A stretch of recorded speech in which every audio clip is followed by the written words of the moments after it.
The Rock. Very enjoyable, action-packed thrill ride which shows the memorable pairing of Sean Connery and Nicolas Cage. Released in 1996, this adrenaline-pumping action movie sees a hostage crisis where a disgruntled general played by Ed Harris feels betrayed by his country, where he and his team of terrorists hold tourists hostage at Alcatraz and threatens to fire biohazard rockets at San Francisco unless his demands are met. It's up to FBI agent Goodspeed, played by Cage, and former British agent and Alcatraz escapee John Patrick Mason, played by Connery, to infiltrate Alcatraz and to save San Francisco from a potential devastating disaster. In this spectacular Michael Bay movie, where Sean Connery tells Nicolas Cage what winners do to the prom queen. Okay, look, I'll be honest, I'm not really a Michael Bay fan, but that said, I do really love The Rock. So let's look into 10 things that you didn't know about The Rock. Not to be confused with the bootleg DVD version, Sean Connery versus The Cock, which starred, The Rock. So, let's check it out. Or should I say, let's rock. See what I did there?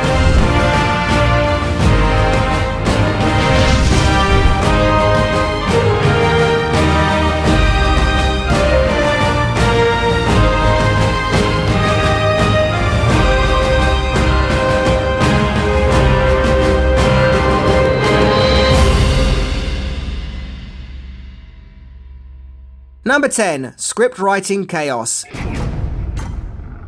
The original script for The Rock was written by screenwriters David Weisberg and Douglas S. Cook. This was their first big action film. Beforehand, they just wrote a 1991 TV movie called Payoff and a 1994 comedy called Holy Matrimony, which I've never even heard of. Regardless, the writers weren't exactly movie heavyweights, and rewrites were made where another scriptwriter called Mark Rosner would come in to make a rewrite to the script, with the 3 scriptwriters being solely credited.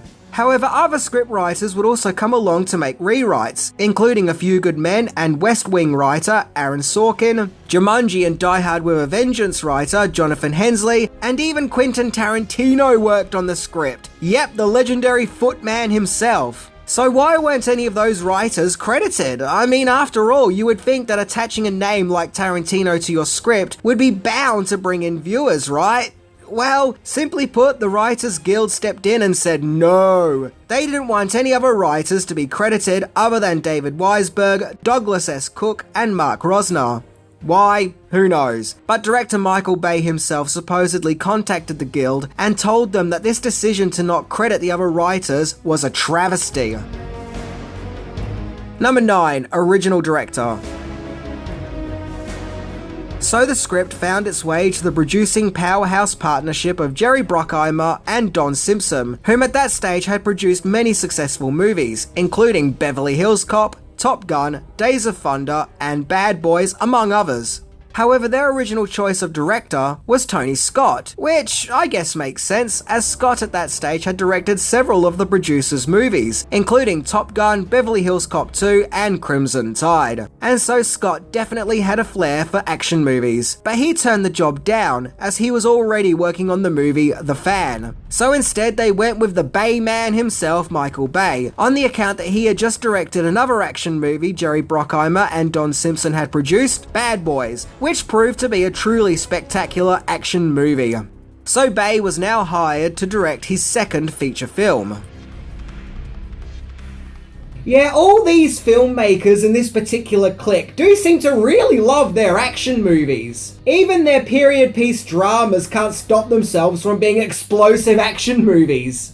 Number 8. It was intended to be a vehicle for a different action star.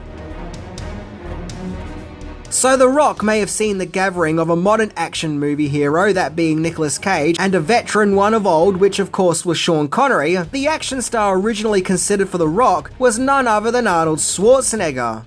Now, there has been some debate as to which character he would have played. The FBI agent Stanley Goodspeed, or the former Alcatraz escapee John Patrick Mason. But it has been speculated that it was indeed the Goodspeed character that Arnie was being offered. But he turned the part down as, well, he really didn't like the script, and would star in fellow action movie Eraser instead. However, he would go on to say that he regrets the decision. I think that had they cast Schwarzenegger as Godspeed, then Danny DeVito should have been definitely cast as Mason. I mean, just imagine it. Arnie as the FBI agent desperately needing Danny DeVito's help and skills. It would have been a comedy hit. Number 7. Sean Connery's requests. So if you want a veteran action hero to star in your movie, then who else better to get than the original James Bond himself, Sean Connery, where he played former MI6 agent and convict John Patrick Mason. However, when taking on the job, Connery had some requests, which included being a co-producer of the movie and have writers Dick Claremont and Ian LaFremus to rewrite his dialogue in order to make it sound more British, as the two writers had worked on several British comedies during the 70s and had previously worked for Connery as a dialogue polisher on the unofficial Bond film Never Say Never Again. However, according to Wikipedia, they actually ended up rewriting a great deal of the script. Connery's requests didn't end there, as during the filming he was growing tired of the constant boat trips from the mainland to Alcatraz, which took place every day for filming, so he requested a cabin to be built on the Alcatraz grounds, so he can live there during the filming and avoid the boat trips there and back. And well, the production obliged and gave Connery his very own Alcatraz cabin. But hey, it's Sean Connery, and if he wants an Alcatraz cabin, then damn it, you're gonna give him an Alcatraz cabin. I mean, when you think about it though, kudos to him for staying there on his own, in Alcatraz, an abandoned jail on an island. I've seen a lot of ghost hunting shows do investigations at Alcatraz, and that place looks haunted as fuck. Number 6. Sean Connery made the shoot easier for Michael Bay. So The Rock was being backed up by Walt Disney Studios, be that their Buena Vista department, and they supposedly weren't really seeing eye to eye with the movie's director Michael Bay. I guess at that stage Bay was still a new director and didn't quite have his Armageddon and Transformers street cred yet. There were supposedly quite a few tensions between the studio and director. However, one person who was on Bay's side was the movie's main star and co-producer Sean Connery, and he wasn't going to put up with any crap from Mickey Mouse. On one occasion, Bay had a meeting with Disney executives, and Bay had a feeling that he may be getting another grilling from the studio, so Bay asked Connery if he could accompany him, to which Connery, at the shock of the Disney executives, went to the meeting and told them to leave Bay alone and that he was doing a good job, and supposedly after that, the executives never bothered Bay again. So it's nice to know that Connery had his director's back and was able to get the executives to back off so Bay could get to work directing the film. Number 5. The James Bond Theory. So of course there are many memorable performances in The Rock, from Nick Cage's quirky Beatles-loving portrayal of Goodspeed to Ed Harris's tragic but chilling General Hummel. There are in fact tons of stars appearing in The Rock, including Michael Biehn, Tony Todd, David Morse, John C. McGinley, and Bokeem Woodbine. However, the one performance that people seem to talk about the most is the Sean Connery character of retired Captain John Patrick Mason. There is an ever-growing theory that Sean Connery's character is actually James Bond, or be that Sean Connery's James Bond, and that The Rock is really Connery's final performance as Agent 007.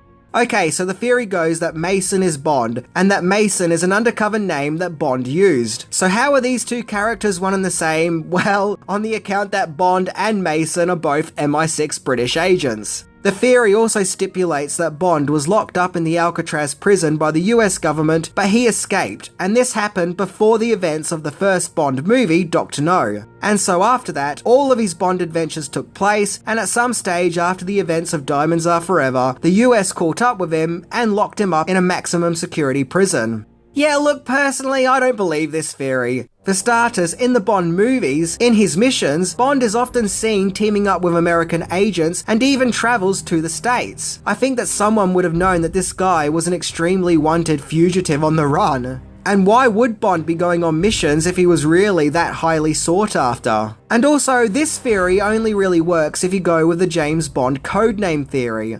But that itself is a theory that has been debunked a number of times. Okay, maybe it works if you only count the Connery Bond films as canon in The Rock's universe, and maybe he's a spiritual representation of the Connery Bond that was deliberate by the filmmakers, sure. But nevertheless, this is a fun theory. And the good thing about movies is that you can interpret them however you want. So if you want Mason to be Bond, well, then he can be. There's nothing there saying he can't, despite the fact that I personally don't see it as being feasible.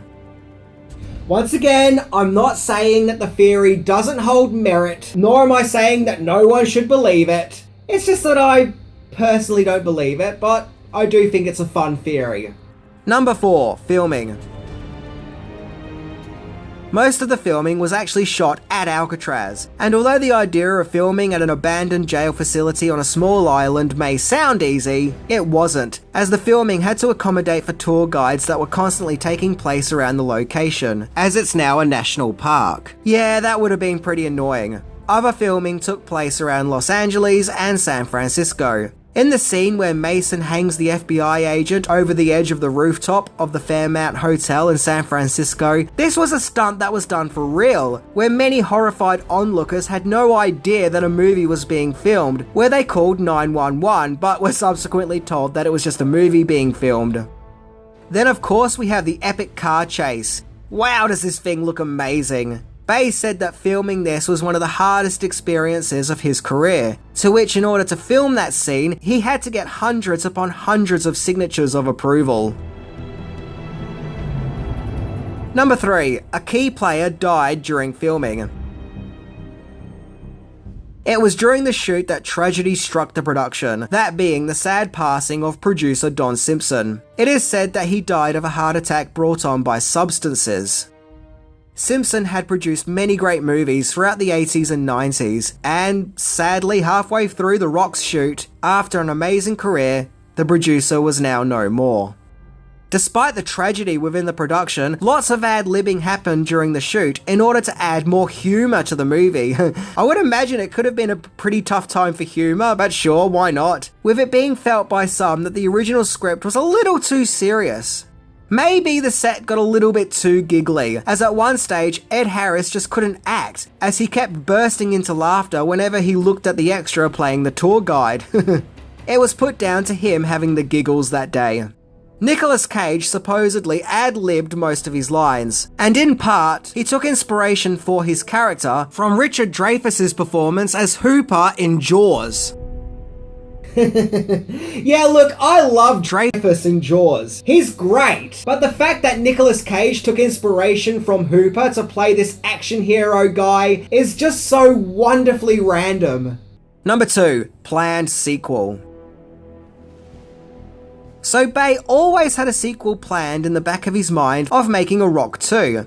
A sequel that would pick up where The Rock left off. That's why the first movie ends on something of a cliffhanger, when Goodspeed discovers the microfilm with the government's secrets. Well, the sequel was to see Goodspeed and his newly wife on the run from the US government, where Goodspeed has to seek help and assistance once again from Mason, making the sequel sound less like a base under siege movie like the original Rock, but more of a chase movie. But this sequel to The Rock never came to be because, well, Bay just went on to make other movies, like Armageddon, Pearl Harbor, and the 500-odd Transformer movies. And now Connery has since passed away, a sequel is probably unlikely. But what do you think? Do you think there should have been a sequel? Or should The Rock have been a one-and-done deal, like it was, or currently is? Number 1. The movie's premiere was actually screened at Alcatraz. So considering The Rock is set in Alcatraz, where else better than to have the movie's premiere than at Alcatraz? Because nothing screams out the glamour and glitz of Hollywood quite like an abandoned prison.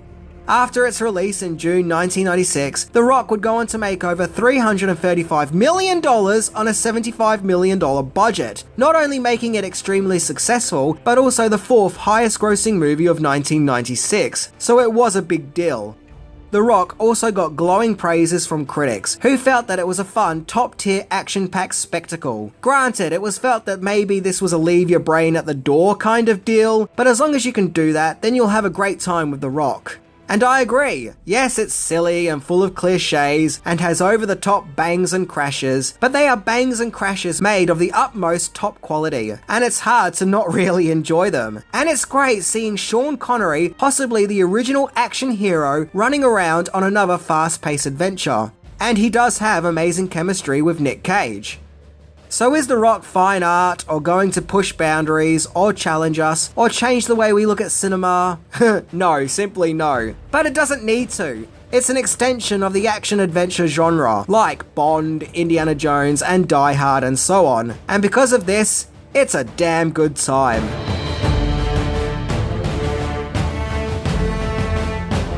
Yeah, look, once again, despite not being the biggest Michael Bay fan, I do get a lot of enjoyment out of The Rock. And if you're bored and need some excitement, then it's the perfect movie to watch. Anyway, I'm Minty, and if they ever do make that Rock sequel, then they should totally cast Dwayne Johnson in it. Just because I want to see on a movie poster, The Rock starring in The Rock. I just need that in my life.